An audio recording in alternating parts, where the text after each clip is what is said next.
की कथा। प्राचीन समय की बात है। भारत में एक राजा राज करता था। वह बड़ा प्रति मंदिर में भक्त दर्शन करने जाता था।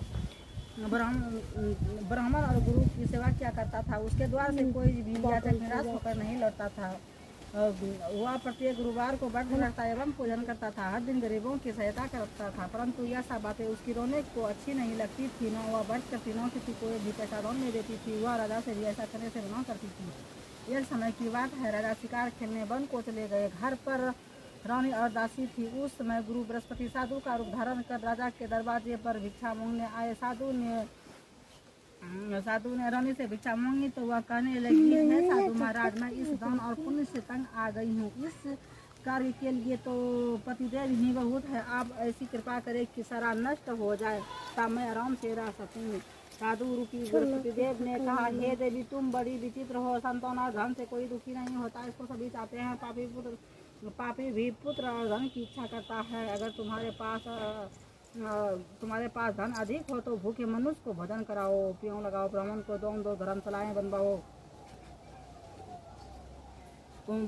कुआं, तालाब, बावड़ी आदि का निर्माण कराओ, मंदिर पाठशाला बनाकर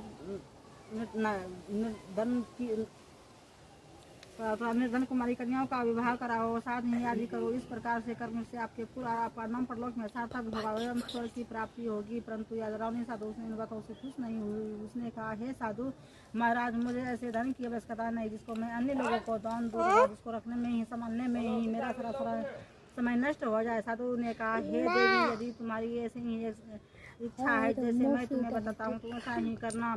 बृहस्पतिवार के दिन घर को गोबर से लिपना, अपने केसों को पीले मिट्टी से धोना, केसों को धोते समय स्नान करना, हुआ राजा से करना हुआ हजामत करवाए, भोजन में मांस मदिरा खाना, कपड़ा धुलने देना। इस प्रकार 7 बृहस्पतिवार करने से तुम्हारा धन नष्ट हो जाएगा। यह कहकर साधु महाराज रूपी बृहस्पति अत्यंत हो गए। रानी के साधु के कहने के अनुसार 7 बृहस्पति तक वैसा ही करने का विचार किया। साधु के बताए अनुसार ये कार्य करते केवल 3 बृहस्पतिवार ही बीते थे। उसकी समस्त धन संपत्ति नष्ट हो गई। भोजन के लिए दोनों परिवार तरसने लगा। संसारी भागों से वह दुखी रहने लगा।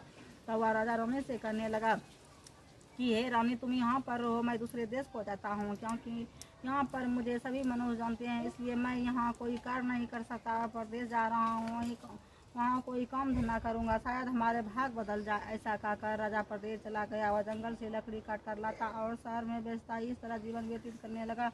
राजा के बिना रानी और दासियों दुखी रहने लगी। किसी दिन भोजन मिलता है, किसी दिन जल पी कर ही रह जाती। एक समय रानी और दासियों को 7 दिन बिना भोजन के व्यतीत करना पड़ा। तब रानी अपनी दासी से कहा, हे दासी, यहाँ पास ही नगर में मेरी बहन रहती है, वह बड़ी धनवान है, उसके पास जा और वहाँ से 5 रुपये